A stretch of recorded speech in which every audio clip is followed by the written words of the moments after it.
Hello everyone, ये biology के notes हैं। तो इसी में से अब हम कवर करने वाले हैं। ये हमारा रिवीजन मोड भी हो सकता है और अगर जो स्टार्टिंग करना चाह रहे हैं वो भी स्टार्ट कर सकते हैं। ठीक है, DSSB के लिए 9th 10th के लिए ये एक इम्पोर्टेंट वीडियो होने वाली है।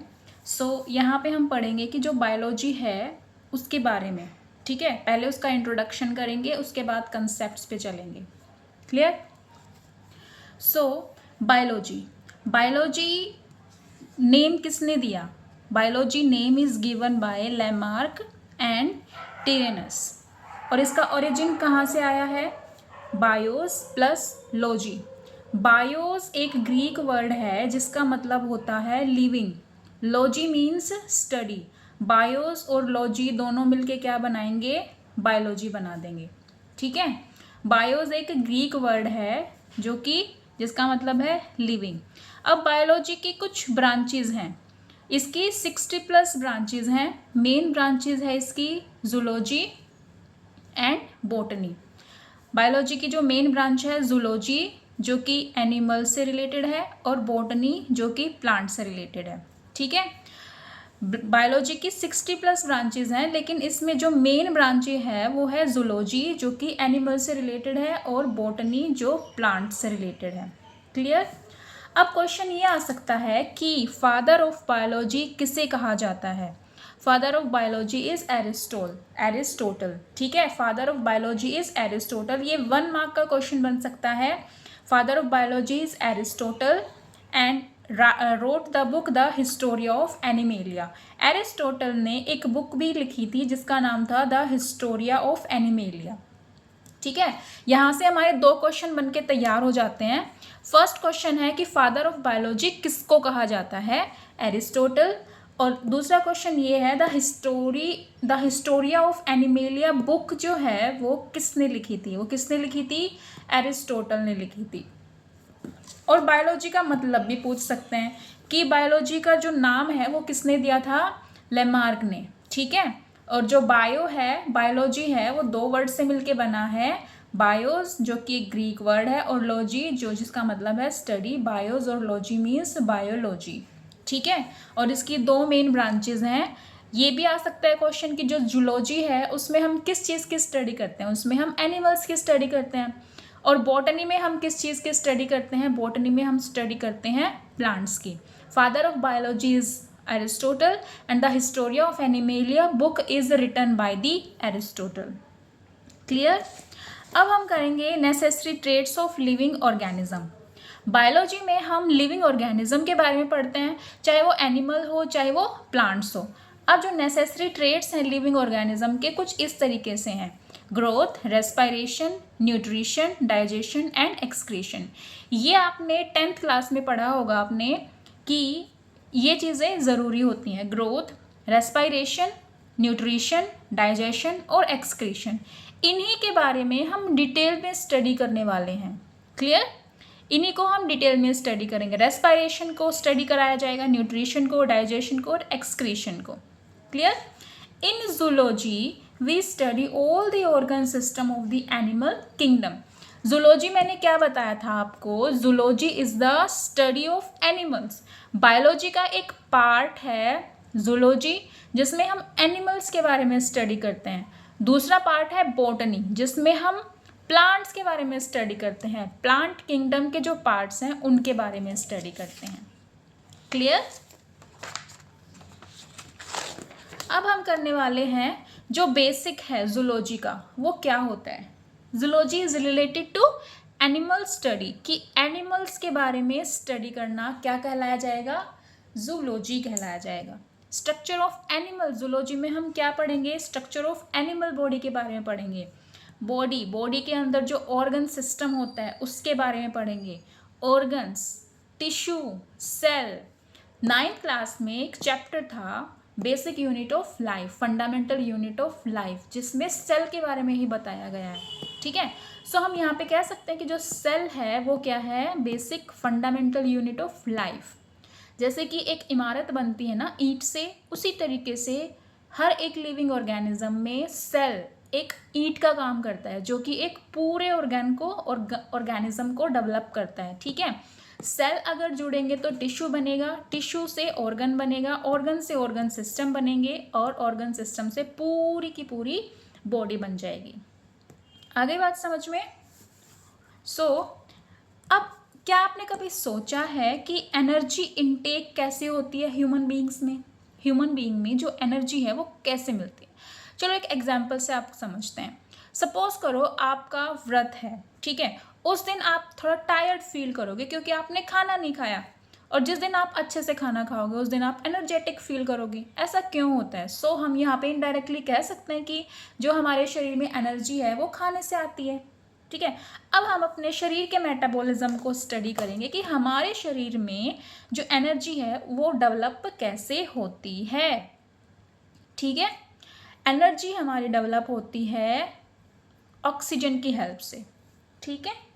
अब देखो, ये कोई भी ह्यूमन बीइंग मान लो या कोई भी एनिमल मान लो, सबको पता है कि ऑक्सीजन हर एक लिविंग ऑर्गेनिज्म के लिए ज़रूरी होता है, ठीक है।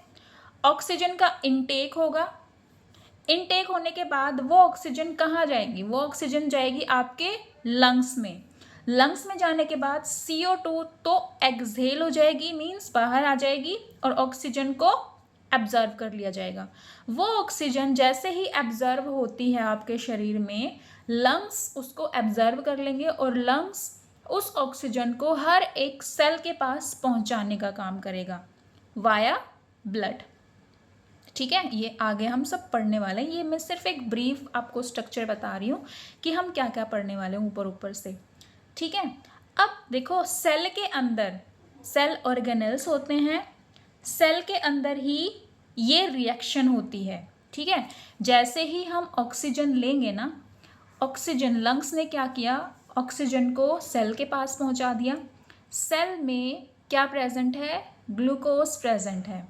वो ग्लूकोज ऑक्सीजन के साथ रिएक्ट करेगा, वहाँ से CO2 बाहर निकल के आएगी, H2O बाहर निकल के आएगा और एनर्जी बाहर निकल के आएगी इन द फॉर्म ऑफ ATP। और ये जो रिएक्शन है ना, ये वाली रिएक्शन है, ये रिएक्शन आपकी कहाँ पर हो रही है?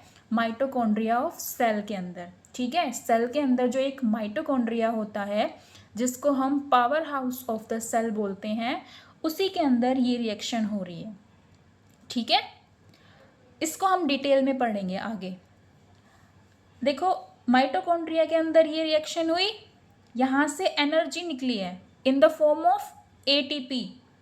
अब ये ATP की फुल फॉर्म क्या है? Adenosine triphosphate, clear.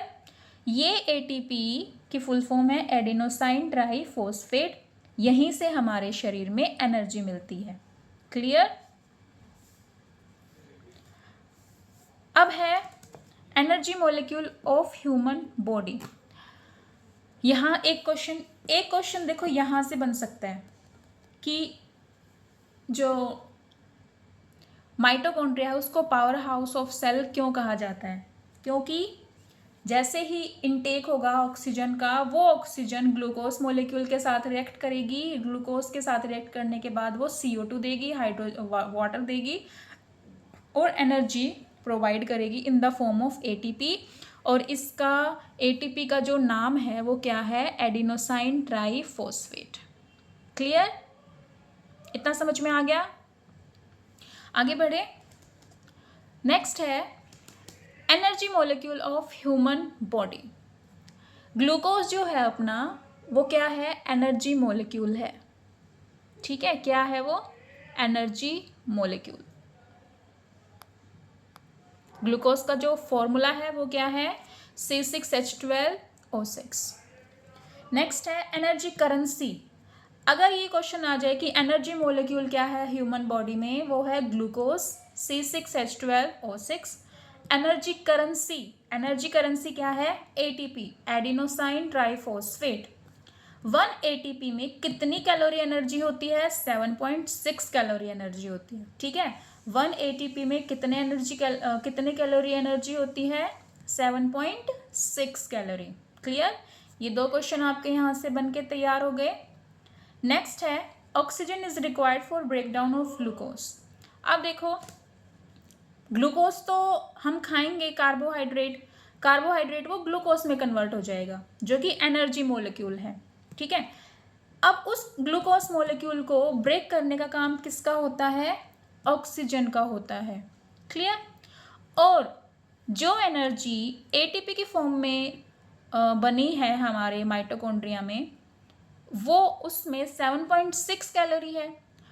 अगर एक्स्ट्रा कैलोरी, एक्स्ट्रा एनर्जी बन जाए, एक्स्ट्रा खाना बन जाए आपके शरीर में, तो वो कहाँ पे स्टोर होगा? वो स्टोर होगा in the form of glycogen.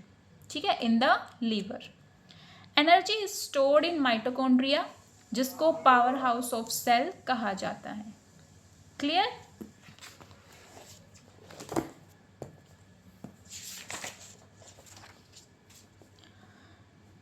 अब हम बात करने वाले हैं अपने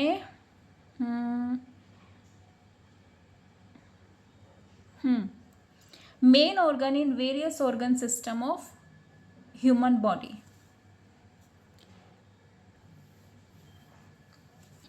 Main organ in various organ system of human body are heart, lungs, kidney, liver, brain, blood। ये सारे क्या हैं? आपके मेन ऑर्गन्स हैं। अब रफली आपको मैं ये समझा दूंगी कि क्या क्या चीज़ होती है, और आगे इनको इन डिटेल आगे वाले लेक्चर्स में पढ़ेंगे। ठीक है, सो फर्स्ट हम बात करेंगे हार्ट की। देखो, आप खुद भी समझ सकते हो कि हमारे शरीर में जो मेन ऑर्गन है वो क्या क्या है। हार्ट हो गया, ब्रेन हो गया, लीवर हो गया, किडनी, ब्लड, ये सारे क्या हैं? मेन ऑर्गन है। इनके बगैर आप मतलब अपने आप को सोच भी नहीं सकते कि हाँ आपके हार्ट के बगैर आप रह भी सकते हो। नहीं, ये इम्पॉर्टेंट ऑर्गन्स हैं आपके शरीर के। सो हार्ट, जिसको हम कहते हैं सर्कुलेटरी सिस्टम। ठीक है, हार्ट का काम क्या है? हमारे शरीर में जितना भी ब्लड है उसको पंप करने का काम किसका होता है? हार्ट का होता है। ठीक है, ये सर्कुलेटरी सिस्टम में काउंट होता है। और हार्ट की जो स्टडी है उसको क्या कहा जाएगा? कार्डियोलॉजी। हार्ट की स्टडी को क्या नाम दिया जाएगा? कार्डियोलॉजी। हार्ट, कार्डियो, इसको याद करने का तरीका बताती हूँ। कार्डियो, कार्डियो मीन्स जो भी चीज़ हार्ट से रिलेटेड होती है उसको नाम दिया गया है cardio. Clear? Cardiology, cardiology, heart की स्टडी। ठीक है, cardio plus logy, heart plus study, heart की जो स्टडी होगी उसको क्या नाम दिया जाएगा? कार्डियोलॉजी।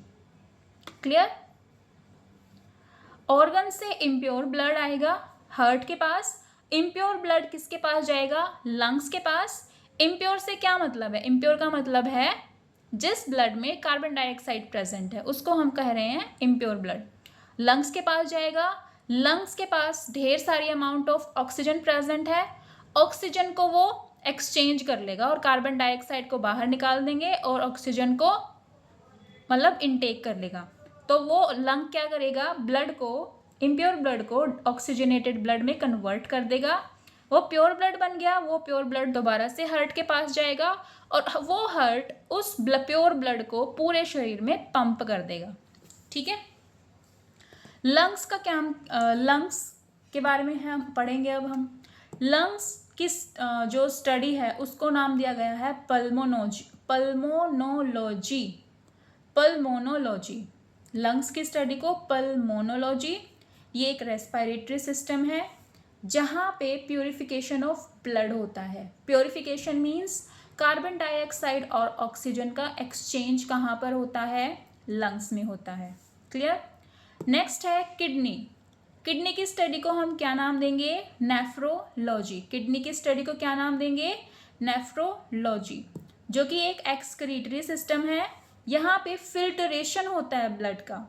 लंग्स में प्योरिफिकेशन होता है और किडनी में फिल्टरेशन होता है ब्लड का। क्लियर?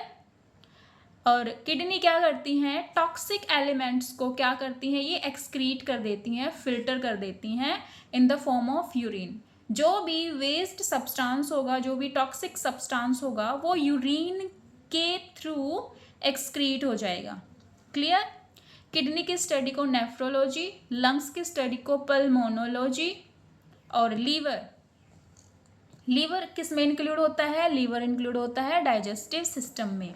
और लीवर की स्टडी को क्या नाम दिया जाएगा? हेप्टोलॉजी। लीवर की स्टडी को क्या नाम दिया जाएगा? हेपेटोलॉजी। और ये 22 डिफरेंट फंक्शंस प्रोवाइड करता है and the major function is digestion of lipids. अगर आपसे ये पूछा जाए कि लिपिड्स कहाँ पर डाइजेस्ट होते हैं, तो लिपिड किसके थ्रू डाइजेस्ट होंगे? लिपिड्स डाइजेस्ट होंगे with the help of liver. Liver का मेन फंक्शन क्या है? लिपिड्स को डाइजेस्ट करना। क्यों?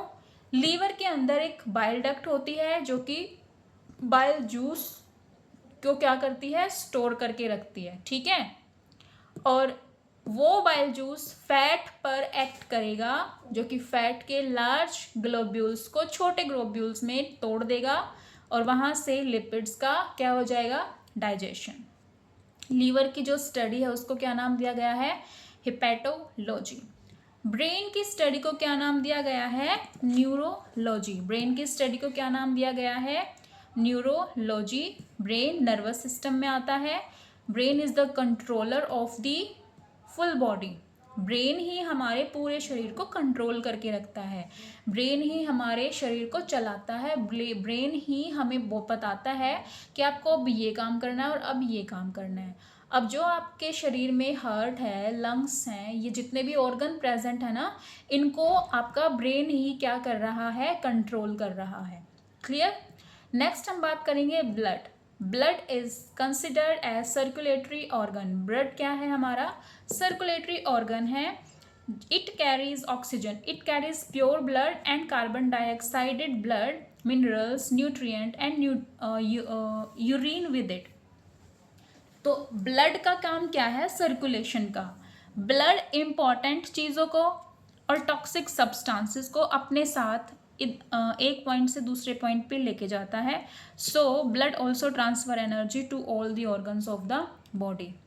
ज़रूरी नहीं है कि ये टॉक्सिक सब्सटेंसेस को ही लेके जाए, ये ज़रूरी चीज़ों को भी लेके जाता है। जैसे न्यूट्रिएंट्स हो गए, मिनरल्स हो गए, ऑक्सीजन हो गया, ये हमारे लिए ज़रूरी है। लेकिन कार्बन डाइऑक्साइड हो गया और जो भी हार्मफुल सब्सटेंसेस होंगे हमारे शरीर में, उनको भी ब्लड ही कैरी करके लेके जाते हैं। सो ब्लड किस में आएगा? ट्रांसपोर्टेशन सिस्टम का एक पार्ट है, ठीक है। अब हम यहाँ पे बात करने वाले हैं first organ to be developed in embryo. जैसे एक एम्ब्रियो डेवलप होता है तो उसमें फर्स्ट ऑर्गन कितने दिनों में डेवलप हो जाएगा? देखो ये मोटा मोटा करो आप, 31 डेज में एक एम्ब्रियो का लीवर डेवलप होता है, 21 डेज में हार्ट डेवलप हो जाता है, और फिर लंग, फिर किडनी, फिर ब्रेन, मसल, उसके बाद बोन्स। 6 महीने में आपकी हड्डियां डेवलप हुई होंगी, ठीक है। जो भी इस वीडियो को देख रहा है आप देख लो, जो शुरू के मतलब जब भी आप फीटस थे, मतलब एम्ब्रियो बने थे, तो 31 डेज, जो आपके पहले 31 डेज थे ना, उनमें आपका लीवर डेवलप हुआ है। 21 डेज में आपका हार्ट बना है। 6 महीने में आपकी हड्डियां बनी थी, लंग्स, किडनी, ब्रेन, मसल्स, ये ऐसे चलता जाएगा फिर, ठीक है। सबसे जल्दी कौन क्या बनता है? हार्ट बनता है, ठीक है। और 31 दिनों में लीवर बनता है, फिर लंग्स बनते हैं, फिर किडनी, ब्रेन, मसल, और 6 महीने में आते आते हड्डियां बन जाती किसी भी एम्ब्रियो की, ठीक है। देखो जाइगोट, एम्ब्रियो एंड फीटस, ये 3 टर्म्स हैं जो हमें याद रखनी है। जाइगोट 15 दिन के भ्रूण को क्या बोला जाएगा? जाइगोट बोला जाएगा। 15 दिन के बच्चे को जाइगोट बोला जाएगा। 3 महीने के बच्चे को एम्ब्रियो बोला जाएगा, और 3 मंथ्स अप अनबॉर्न बेबी, 3 महीने का जो अनबॉर्न बेबी होगा ना, उसको एम्ब्रियो बोला जाएगा। और 3 महीने का foetus unborn baby after 3 month, 15 दिनों तक जो फ्यूज़न होने के बाद, जो फर्टिलाइजेशन होने के बाद जो 15 दिन होते हैं ना, उसको जाइगोट बोला जाता है। और 16वें दिन से 3 महीने तक उसको एम्ब्रियो नाम दिया जाएगा। 3 महीने के बाद उसको फीटस नाम दिया जाएगा। समझ में आ गई?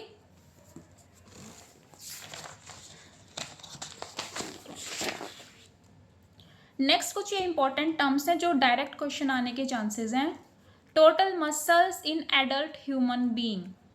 एक एडल्ट ह्यूमन बीइंग होगा तो उसमें कितनी मसल्स होती हैं? 639 मसल्स होती हैं। Total bones in adult human being, bones कितनी होती हैं? 206। मसल्स कितनी होती हैं? 639। मसल्स कितनी होती हैं? 639। बोन्स होती हैं 206। अब यहाँ पे ऑर्गन डोनेशन की बात आती है तो एन ऑर्गन, किन किन ऑर्गन को हम डोनेट कर सकते हैं? An organ is either made up of several lobes और several parts. Lobes and parts में डिवाइड किया गया है। ये हम कल पढ़ने वाले हैं। ठीक है, थैंक यू।